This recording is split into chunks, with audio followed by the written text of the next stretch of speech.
Lafayette, I'm Dr. Gloria Lattimore Peace, host and producer of OmniU Presents, the H3O Art of Life show.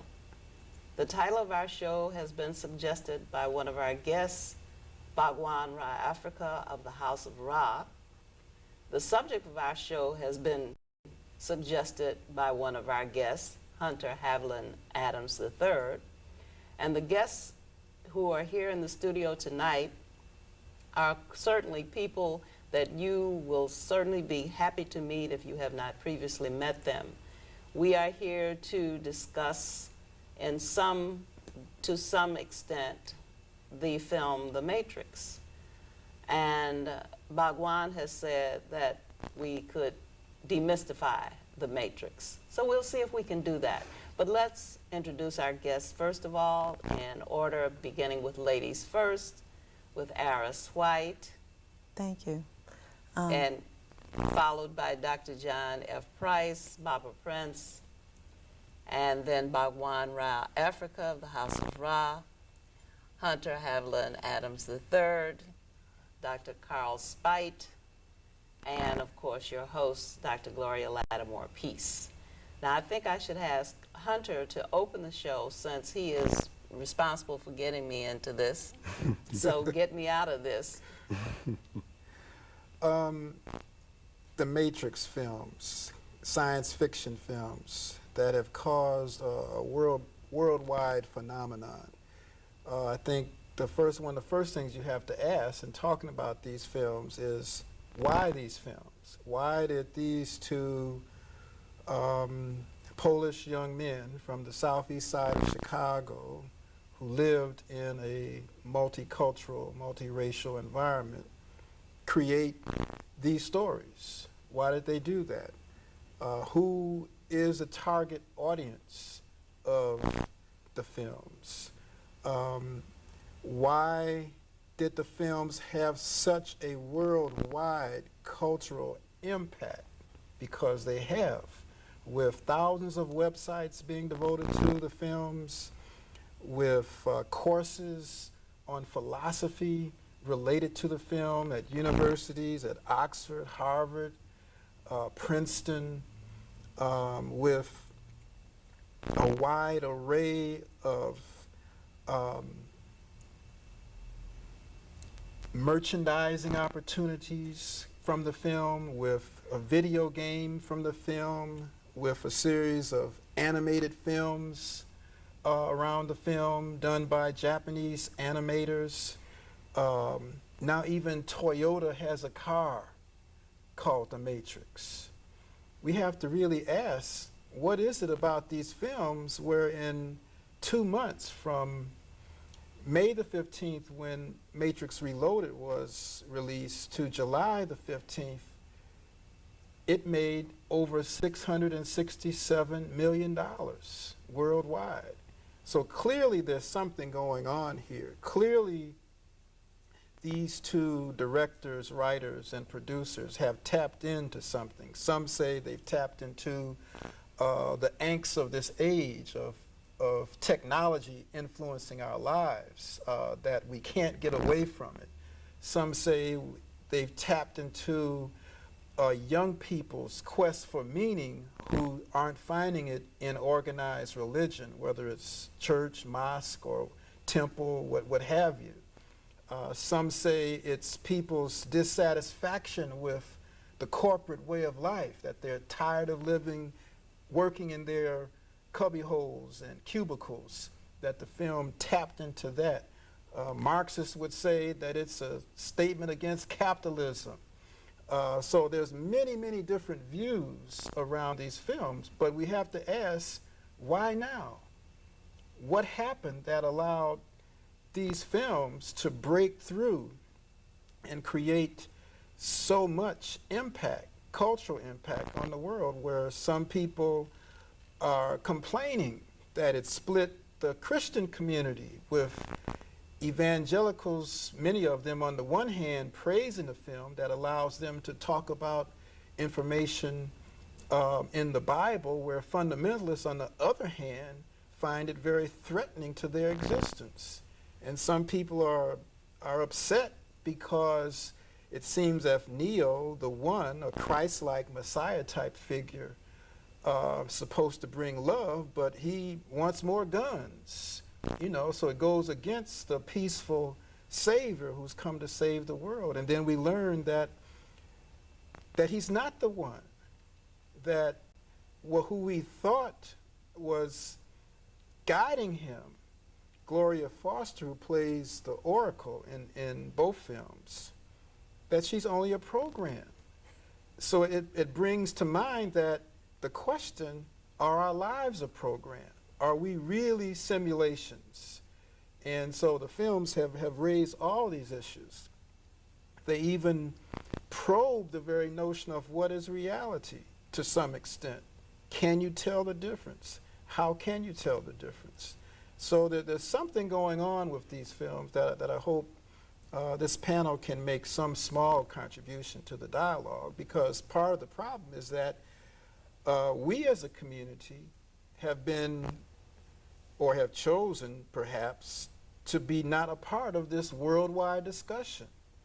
How is it that Korean Buddhists can talk about this film, that Japanese folks can talk about the film, that philosophers in Poland and Slovenia can talk about the film, that it can be talked about in Oxford? Why not Howard University?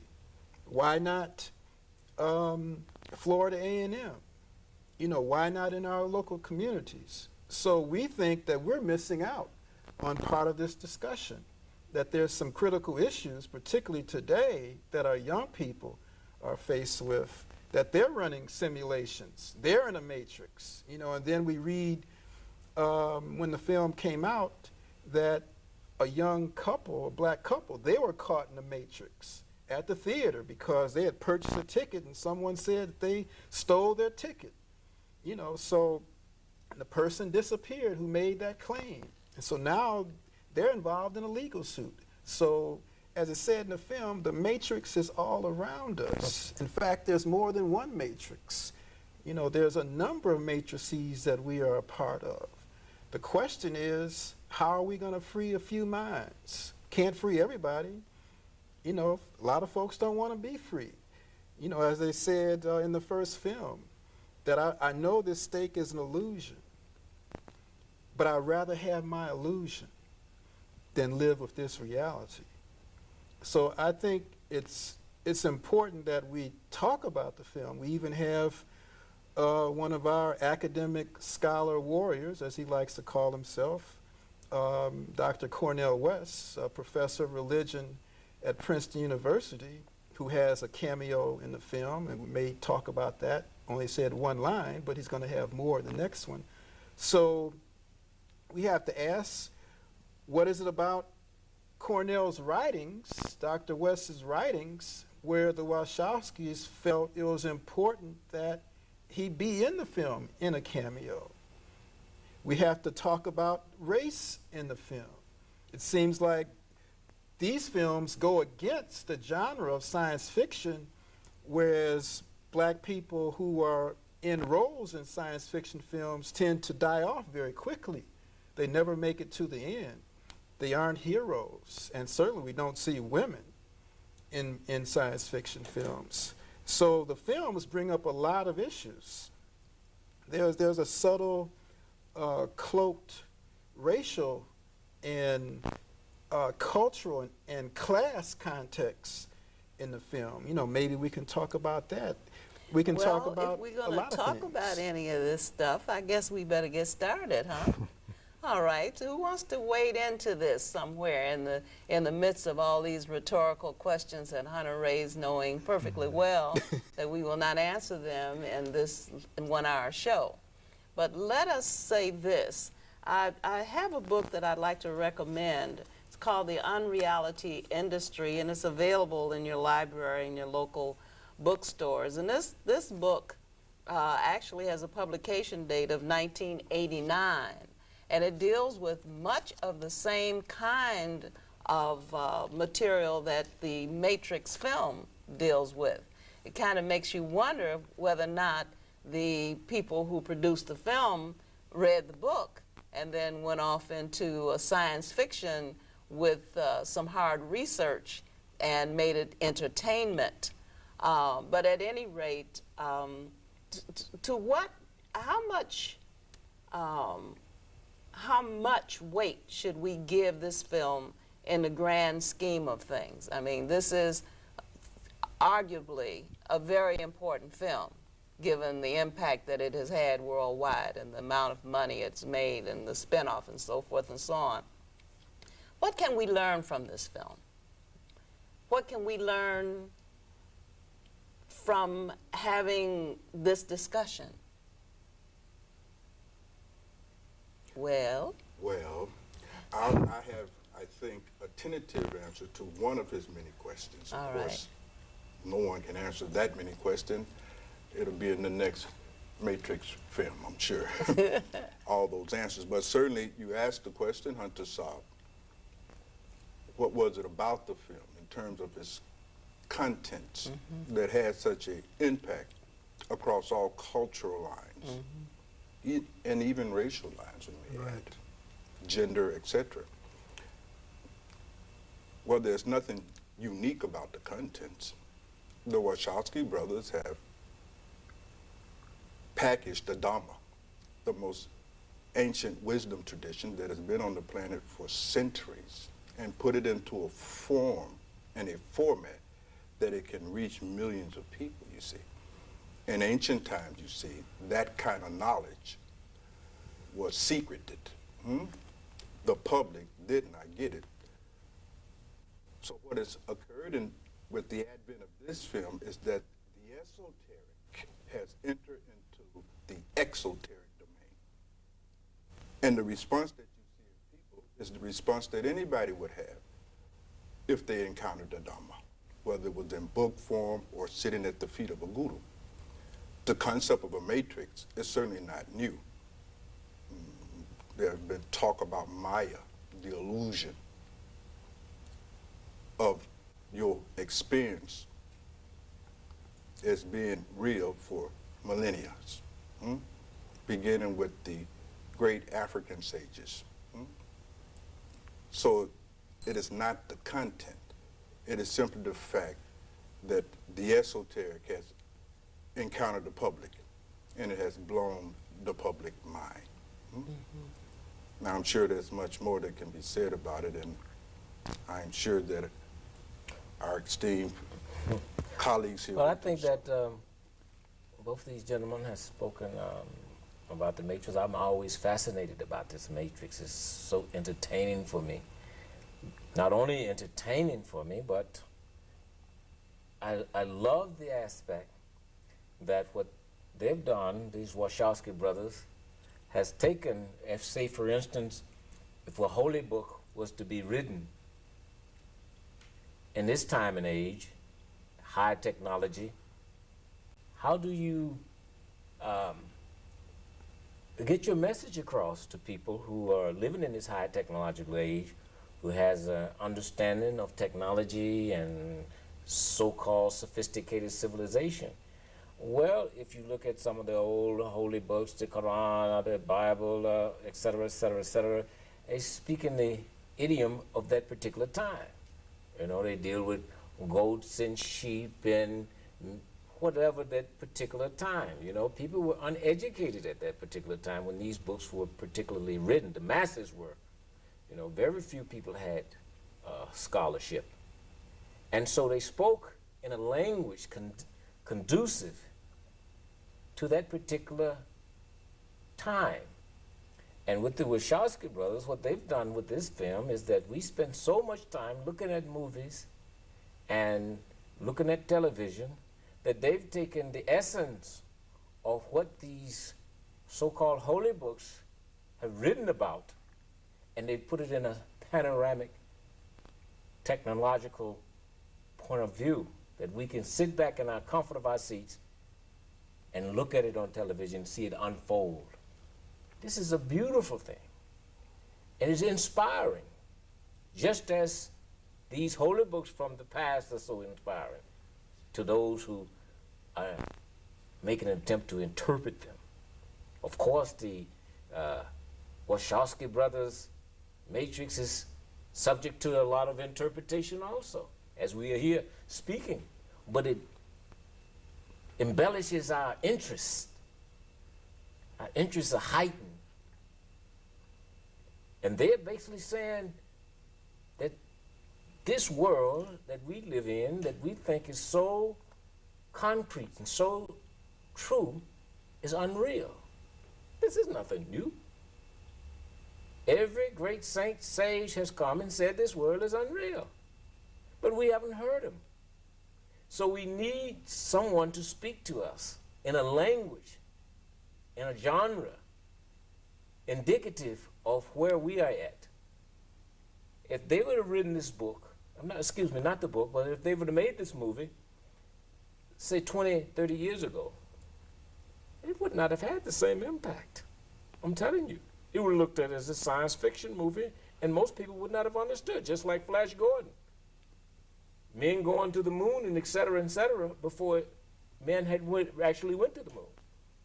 But due to the fact that we have become so sophisticated and so technologically advanced that we understand computers, binary codes, and all of that, that it appeals to us.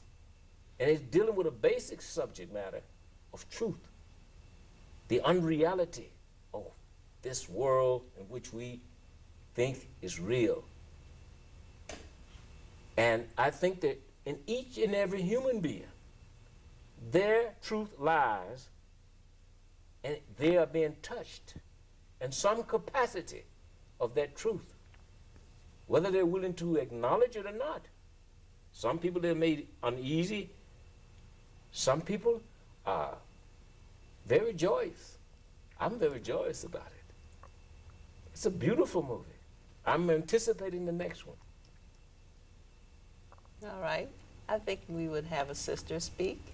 I think that the film, as my brothers were speaking, has packaged a genre, a language that allow people to discuss some things that's been on their heart and their minds, such as maybe being able to examine their lives and say, is this a simulation or am I really living? Is this reality?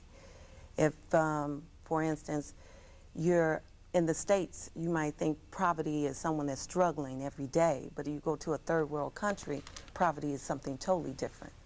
A lack of running water, no plumbing system, no electricity. That's poverty, but we don't see it as poverty. So the simulation that we're living here on this side of the Americas is different than the South Americas. So it's a film that has packaged a genre, a language in which people can discuss some of the things that are happening in their life. I call it the inward journey, to examine themselves, to see if am I living reality or am I living the simulations of my past? Am I carrying my baggage? And every encounter I have, that baggage comes up, and that's how I interact with people, not the authentic interaction. In the movie, The Matrix, the first one, they talk about a neural interactive simulation. And when I look at that and I seen what he was showing him, he says, oh, Neo, this is a simulation, interaction simulation. But we do that every day as people. We interact with each other without really interacting with you at this time, this moment, this place, and embracing what you have to offer as humanity. You know, my humanity is coupled with yours. That's the only way I can be human. So I think this movie has allotted everyone a chance to have a language, a voice, in which they can tell each other how they feel and to discuss it. And I think it's great that we're here discussing it today so that we can extract certain things and go to the next simulation, if I could say that. Yeah, I think the jury is, for me at least, still out on just how well we are empowered and enabled by the two films, two of a set of three, presumably. We can overly invest, I think, significance with The Matrix and The Matrix Reloaded and fail to recognize that to the extent that these shared experiences, very widely shared experiences, become edifying, is not, I think, ultimately a derivative of the films as much as what we make of them in our own critical opportunities to reflect on them. I'm entertained by the films more so by the first than the second as I reflect on it. But I don't take them too seriously in and of themselves. There's no mistaking that they are media phenomena, and they are highly manipulative in being such a successful representation of media phenomena. But they're also just occasions. The occasion of a state Supreme Court judge standing up and talking about acknowledging God and defying a federal court decision is another occasion. And so I'm not sure which one of those has the greatest import for me right now, but my notion again is how we signify and add significance to these films is a part of the phenomena of the film, perhaps, and is a part of our responsibility, I think, as critically reflecting people. Well, I probably can admit that I have some difficulty in believing that two people whose arguably their spiritual background is unknown to me would be able to package the ancient, mainly Eastern philosophies and put them all together neatly into a film and thereby present us with something that the sages have not been able to get us to attend to in the past. I'm not able to make that leap. I think, too, that if it does have the capacity to present a forum for dialogue among us, that I haven't seen the implications. I haven't seen the dialogue. I haven't seen us talking about it on, based upon the spiritual ideas or the ideas that are inherent therein. I mean, people have opinions. They like the film. They don't like the film. There's too much violence. There's a lot of amazing things going on, computer-generated action that obviously is not physically possible on this plane. I would certainly hope that if it has the potential, since it probably reaches a large number of young people in this, how many 100 million? 667 Okay, there's probably a lot of dollars coming out of young pockets. Absolutely. Going into that. I would hope that if this is if the possibility exists that young people might pick up something that they might use as a connection to something deeper and more lasting, because not everything can be entertainment. Right. Life is not entertainment. It's a very serious matter, and those of us who have looked at all into spirituality and into philosophy have understood, have been taught that we are projecting the reality that we think we see, that the senses have been programmed before we recognize we even had them to label experience. Experience is experience, but the labels that you put on experience are generally taught to you by the culture or the society into which you are born. And so we understand that a great deal of what we think and feel we have inherited from other people. And that's particularly true of black people, who have been the subject of more behavior modification and mental manipulation probably over a longer period of time than most other people. So when you think about the fact that we have a reason to be concerned about a movie that says that a reality has been pulled over you to imprison your mind, to control your mind, to keep you from knowing that you are a slave to a system that you are not able to perceive, is very, it's an arresting thought, you know, and it's not, it's science fiction on the one hand, but it is Black history on the other. You know, every serious scholar that has ever studied people of African descent has gone right to psychogenocide as the major problem affecting Black people. That is the destruction of the mind. This is how we are told that African people were brought into abject slavery, from having had, from having lost control of their minds because of deliberate scheme on the part of non-African people. So we have to be very interested if now this is being attributed to everybody. It's not only people of African descent who have suffered this mind control thing, but the whole of society. So it raises the question, where is God while people, and well, not people, but while machines have turned the tables on human beings and have gained control of the human world and are growing people to fuel the world that they control?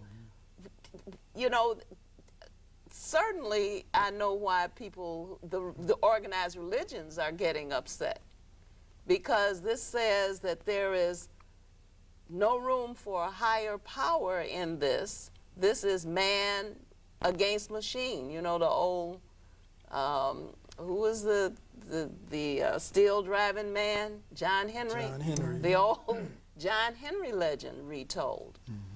So is this, are we just able to talk about a reality that is simply a struggle between man and machine, and there is, and either man is going to win or the machines are going to wipe out man, and that'll be the end of mankind or humankind as we know it? You know, what are we going to do with that kind of equation? Because that's what we're given. We're given, this is man against machine. If man does not wake up, free his own mind, he will be destroyed by these machines. And there's no, as Jesse Jackson would say, no one can save us but us.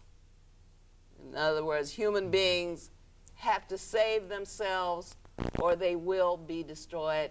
They cannot look to gurus, they cannot look to a savior, you know, they cannot look to Neo. And don't you find it interesting that Morpheus has decided that Neo is the one? Don't you find that, why couldn't Morpheus be the one? Well, I look at it in a sense, Guru Manji, that this whole phenomenon, what they're projecting is the Matrix itself is part of the Matrix. There are hierarchies of the Matrix, especially the Matrix Reloaded. Okay. Such is the same with the human mind. There are many levels of reality. You see, we get to find out that the Oracle itself is part of the Matrix. The program. Yeah, she's a program, so she's part of the Matrix. And now we're going to find out a lot of other things about who is part of this whole Matrix. You know, in other words, it's taking it to another high level. But this is entertainment. We got to understand, too, that this is entertainment. It is provoking entertainment, but it deals on a subject matter that correlates with the level of spiritual truths. You see, spiritual truths, as Bhagwan said, that, you know, the Dharma that has been given throughout history has been encapsulated in this movie, and they projected it out on the silver screen. But the Dharma is not pitting human beings against machines. No, this is symbolic. It is all symbolic. You know, the mind itself is a machine. Absolutely. There's no doubt about it. That the human mind, we must understand that we who have identified with the human mind, this human mind itself is a machine. There's no doubt about it. If The mind is a machine. It's run simulations. It does all of this. It is, as a matter of fact, this is the thing who has created the matrix itself. The human mind has created the projection of the matrix, but the mind operates in the same similarity as the matrix at different levels, as it is showing us on the silver screen. That's the beauty of it. Now, most people say, well, no, not my mind. My mind can't be a machine. My mind is sophisticated. My mind is me. I am the mind. You see? No, you are not the mind. There's something other than this mind. And if you examine this mind in detail, and if you would do some of the things that is necessary to see that the Dharma has called for, you will find out that this mind acts exactly like a machine, like a computer. It has its own program. And as you were saying earlier, you know, the blacks who have, we blacks have been subjected to this, we all are subjected to this machine. There are levels of this machine. The taskmaster himself is part of the machine. He's part of the matrix. There are levels of this reality. Even those who come and say, free yourself, is part of the matrix, part of the machine. Where do we go? Where's the guru? Where's the teachers? Where are they? Well, we have to find them. The stimulation is that we have to find them. Can we trust anything outside? Can we trust anything outside? Is it all part of the matrix? Well, that's what we're finding out in the matrix. You see, that even the things that we thought were pure, somehow is part of this matrix also. And so therefore, what does it do? Well, we have to wait till the third part come out. No, we can't. No, I much agree. We are being held to wait, instrumentally and manipulatively by the third of the trilogy. No mistaking that. But as you say, we don't have to suspend our sense of being able to adjudicate and resolve these issues until the Wachowski brothers resolve them. No mistaking that. By the way, just following along something you were saying, it appears that if we follow the implication of what Reloaded is carrying us to, it appears that Neo may be a part of the Matrix, or has evolved to be a part of the Matrix. But this is an enormously powerful and dangerous and exciting moment, and we can't give over to the brothers the adjudication of that, because Neo is also the one, right? This notion of Neo being the one and being possibly a part of the Matrix is a dangerous moment in Reloaded that we have yet to see, and I think we have to have the ability to not allow ourselves to be carried that next step, depending on how that is adjudicated. We don't know at this point whether there is a victory of humanity over the machine, for example, whether the one is in fact the carrier and the repository of hope, or whether there is no hope. And the brothers, in some sense, have us suspended. Well, the Oracle did say that Neo is not the one in the first film. But the Oracle was smoking and drinking, so she, you did note that. So, you know, how much credence can you give to an Oracle with so little discipline? Yeah, and I think that same attitude should be taken about the film itself. The film is a metaphor. Yes. It is not a substitute for or equivalent to the Dharma. The Wachowski brothers are not Buddha. They are not Mahavira. They are not realizers. These are artists. Absolutely. Clever. And clever, very clever. But that's it. Geniuses, possibly. Yeah. So you mustn't make that fallacy. Absolutely. These are fingers pointing to the moon. Do not confuse the finger with the moon. What the film is pointing to, what the film is restoring in your time, is some of that Dharma that many people will never encounter, because they will never pick up the Dhammapada, or the Bhagavad Gita, or the Quran, or the Bible, or the Zenavesta. You see? So for them, it serves as a kind of virtual guru. But a virtual guru is not equivalent to a real guru. And that is the danger of the film, because now it gives millions of people a very trivial introduction to the Dharma without the benefit of a guru to correct their misinterpretation and to provide them with the context by which to really free the mind. As Prophet Insop has pointed out very beautifully. You have to understand, you are in a matrix. This very moment, because you are identified with your mind as being you. But you never pause to pose to yourself the question, what is that which is aware of what is being thought with the mind? Thou art that, tat twam atsi. And that is not a thinking machine. The mind is a blind mechanism. It is a machine, a fantastic machine, but it is mechanical. Garbage in, garbage out. But as long as you are identified with yourself as being the mind, and that's who you feel you are, you feel you actually this body mind. Now all kinds of suffering and problem arises because of such an identification. That is the whole point. You have to be unplugged. There is no way to liberate you from the matrix while you insist on remaining in the matrix. That cannot happen. There is a level of truth that can only be known when you get unplugged. You can't know it in your plugged-in condition. Can you get unplugged by a critical faculty? Is there No, a no. path The critical through faculty analysis? that you're relying on is the mind. The mind there's is no- never going to do anything to undermine its own supremacy and domination in your life. The truth, you see, beloved, is that it is the matrix is really your ego. This false sense of self based on your identification with your body, your feelings, and your mind. That is what holds you in the ego matrix. And an ego will never, ever engage in any kind of activity that will lead to its own demise. That's not going to happen. Hence the need for a guru. The guru enters into your matrix and unplugs you by giving you the truth. I think that Otherwise, you can't come out of it, what you by said, definition. Bagua, in the first film, Matrix, it stated exactly what you're saying. Neo's in the car, and he's going to see the Oracle. And Trinity turns to him and tell him, he's saying, oh, I used to be there, I used to hang out there.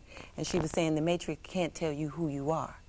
Mm-hmm. So then he moves on, and he goes and see the Oracle. And when he walks in her kitchen, there's a sign above his head that says, know who thou art, you know, who you are. Know thyself. Know thyself, thank you. So then it moves on to when Reloaded, and we're looking at the part where there's a question, is Neo machine? And you're saying the battle is man against machine, but if he's machine, then getting to your mind, being a machine, that's that battle again. So you cannot know who you are based on the matrix, the machine in you, the machine in your environment, the simulation that you're running. So how do you get out of there? That's the point. And that's There's what one Bagua was point saying. that the film has not addressed, and it is precisely these points, is that the matrix we see that they're freed from is a matrix created by the machines who they in turn created.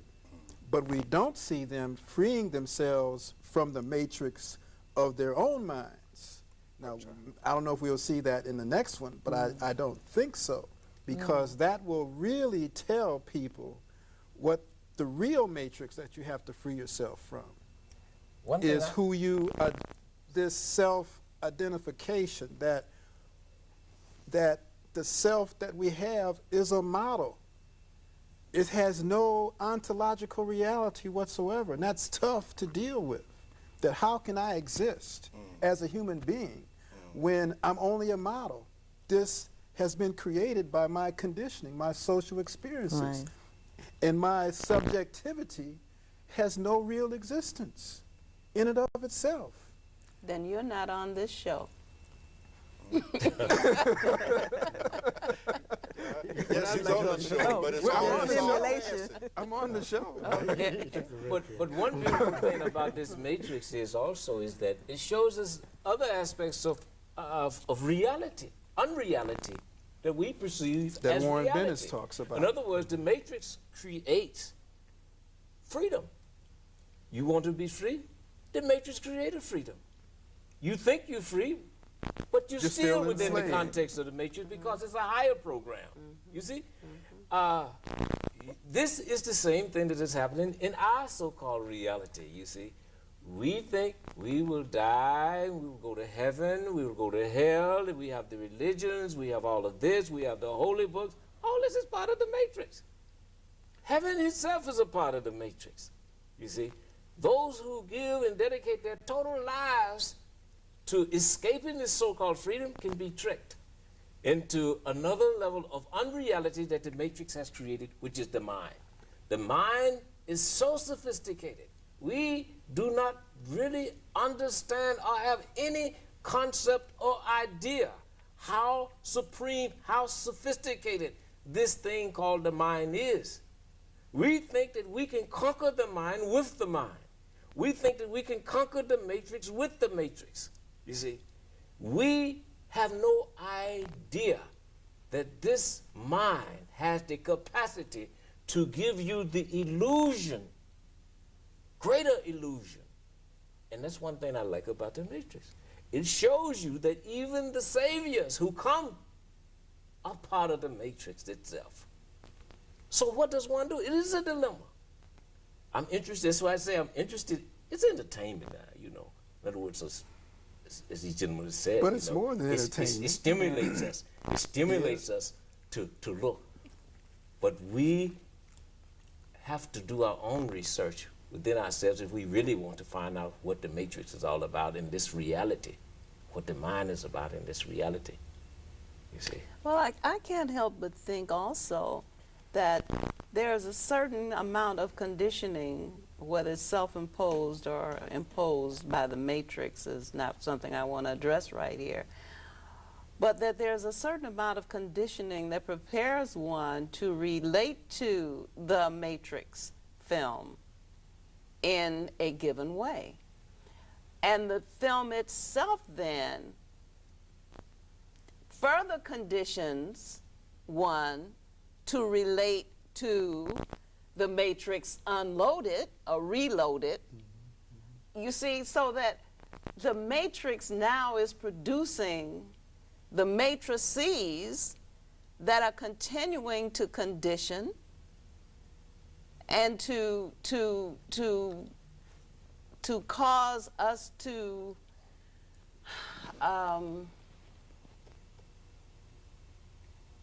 accept a certain version of reality vis-a-vis, you know, the kinds of ideas that are presented in the film. And of course, I would think that probably, you know, we talk a lot on this show about awareness, you know, to wake up. You know, and that's something that they talked about quite a bit in the film, to know the difference between being asleep and being awake. Because obviously, if you're in the Matrix, you are not awake. You're not aware. How can you tell the difference if You you're don't dreaming? know the difference between the dream and the reality when the reality and the dream are identical, are so similar, and when they are both simulations. So here you are on a plane where you are, because I do understand this whole idea that we don't exist, at least as we regard ourselves existing. Because when you take take the right equipment, you will see that we are simply a mass of moving molecules, all blending into the other moving molecules, you know, so we really aren't occupying these chairs as solid, you know, two arms, two legs, two eyes, and so forth and so on. So it can, if we wanted to go all the way there. But you see, Good Almighty, the argument of the saints is not that you don't exist. They never said that. The Dharma never says you don't exist. The Dharma is very clear. But the Dharma says that you are not who you think you are. Okay.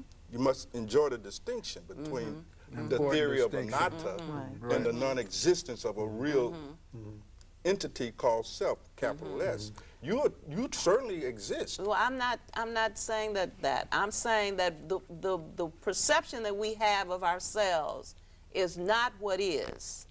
Absolutely right. Okay, I'm not saying there's no is. That's I'm right. saying the perception is not what is. That's right. So we are saddled with a whole bunch of perceptions, most of which we acquired Right.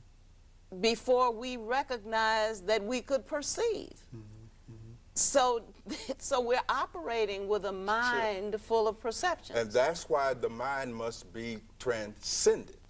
That is the whole essence of the methodology of liberation. You must transcend the mind. Renew it. No, not renew it. You must transcend the mind. Transcend? Because your mind is your conditioning. And as long as you are in the matrix of your own conditioning, your destiny cannot be otherwise, you see?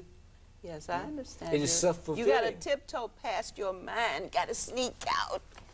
Well, While, no, you while can't the mind sneak. is You can't sneak. And you can't do that. No, I know. I'm see? just saying, Right. but that is essentially That's what has to happen. when you say transcend, it means that you have got to get above and this mind, while this mind is watching you. You know, Big Brother. The mind is The Big mind Brother. does not watch. The mind has no consciousness. It Okay. has no awareness. It's a purely mechanical process. That is all. It has no awareness. The mind has none of that. The whole see, beloved? aspect of this mind is, if you look at the programming, you know, where is it that, I don't know the name of this guy, you know what I'm saying, he clones himself and he fights and he fights. Agent Neo. Smith? Yeah, Agent Smith, Agent Smith. It shows you the determination of the mind to keep you encapsulated, to keep you enslaved. The mind would make the proper adjustments to keep you enslaved. It will give you what you need. In the first Matrix, one guy, he said, well, I like this unreality. Could you plug me back up again? Mine, of course. Whatever is necessary for you to stay within the context of the matrix, the mind will do.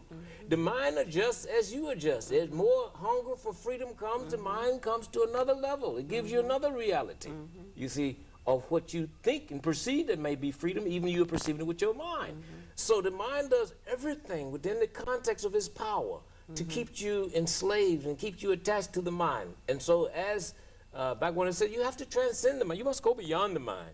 And the way that you go beyond the mind is you have to find that methodology to get beyond the mind. You're not going to destroy the mind, but you have to get beyond the mind. Now, you know, I have to ask this very trite question. How will one know when one has transcended the mind? Right. Certainly one cannot rely on the mind to report, you are now, you have now transcended me, see ya. Oh, you will know it because the experience is indubitable. It is self-evidently true. It's almost like asking the question, Gunamaji, how will you know when you have awakened from the state of sleep? No one has to tell you. The experience in itself is self-authenticating. So it is when you transcend the mind. There is no reference necessary to know that experience. The outward signs would even be there for other people to read, let alone yourself. Others will be able to know it.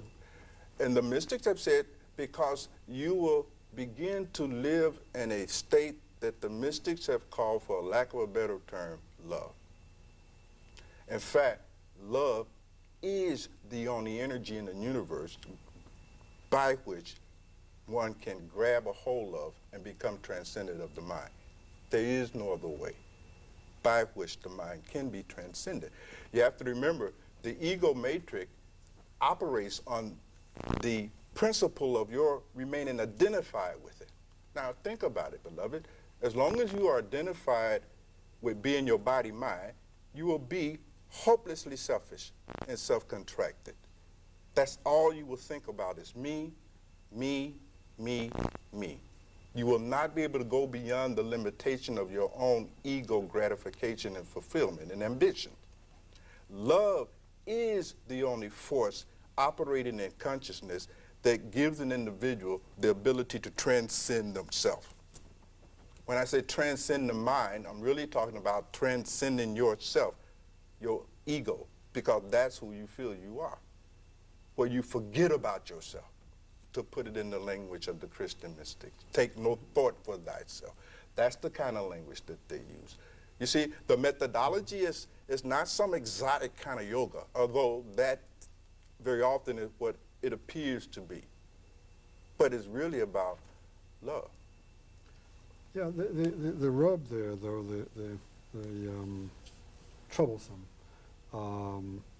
implication of that, and if you allow me to challenge you in that way, the troublesome implication of that is that you are at risk of finding a state of transcendence that is uncaring about the immiseration, the agony, the injustice, the violence and hyperviolence in the world of experience. No, I just said you love. I said that when you transcend the self for the first time, you can care. In an egoic condition, that is not real care. That is hypocrisy. That is propaganda. It's not authentic. How will you care about humanity? You don't even care about your own children. This is nonsense. It is only those who have transcended the self, the force of their own ego and the gravitation of all of that, even have the capacity to love. But you're absolutely right. The demonstration of your spiritual attainment must occur within the context of this world, in this realm, on this very, in this very place, and within the context of your relationship. That's So the the real test is sign. empowerment and enablement of a challenge against injustice, against But you love. You the love. hyperviolence that we experience. You love. Even the concept of injustice gets transcended and tweaked, because very often what we mean by injustice, stuff that is happening that I don't like to me and those who identify with, it is very ethnocentric. You understand? Love, Gender-centric. gender-centric. Love transcends all of that. Yeah, but as we witness, You love even your enemy. yeah, as we witness those who, from our Western vantage point perhaps, appear to have achieved the highest transcendence, they end up adopting a monastic order of existence. They withdraw from, they are no longer agents in the world. No, beloved. These men and women are the architects of civilization. Where do you think it came from? It is the God-realized person. Osiris is. They create civilization. Isn't that right? You're African. You know the story, the Osirian Metamorphosean. Osiris brought civilization, not some conventional man and woman. These enlightened people are the architects of civilization.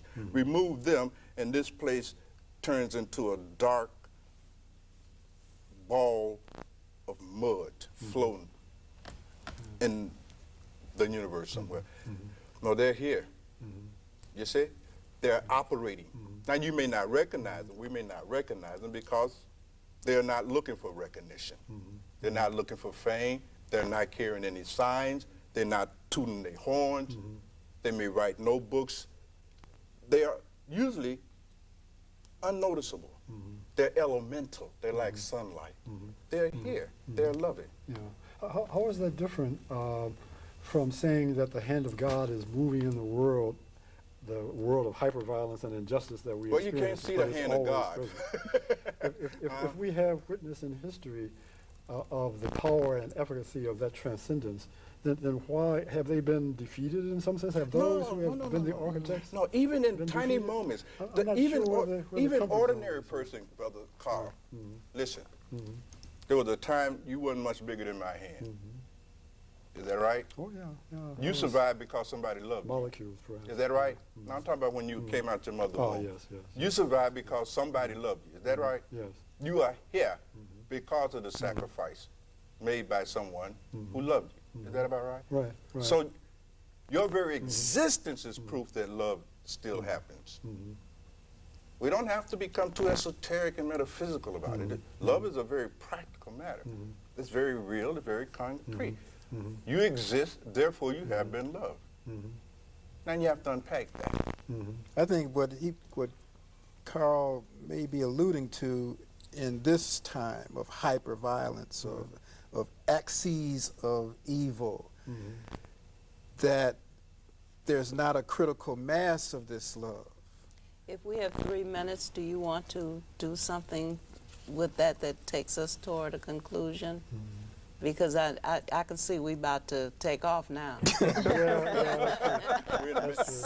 before we get airborne, you want to land this plane? Maybe even use it as an opportunity to talk about how we might prepare for Matrix 3 and salvage what might be salvageable. Now you Well, got 2 minutes. I think, you know, very, very quickly, that, you know, first I say I enjoy the films. I enjoy their efforts. I'm glad, you know, they fought with Warner Brothers to have Lawrence Fishburne as playing a major role. It's refreshing to see our people in images that we don't tend to see today, given, you know, all the other more business plan films of the ghetto careers. So it's refreshing in that sense to see that. But I would hope that in this third film that they can point to even more deeply some kind of trajectory for the viewers, because the viewers are looking for something. You know, they may not find a teacher, a guru, even a coach, spiritual coach to guide them. But, you know, I hope that the last film resolves a lot of things. But quickly, machines are us. We are machines. We operate as machines, being so habitual. So we shouldn't make the technological description that a lot of people are making technology, machine technology versus machines that we are. But anyway, I'll let other people go ahead. No, you won't, because we have 1 minute. And if other people say anything that's longer than 1 minute, then we're not going to be heard. I want to thank my guests. I want to thank Aris White. I want to thank Dr. John Price. I want to thank Bhagwan Ra Africa, the House of Ra. You want to give the phone number? 312-490-4301. See? Just in time. Hunter Adams. Thank you. Hunter Havlin Adams III. And Dr. Carl Spite. Thank you so much for coming here to begin to demystify the Matrix.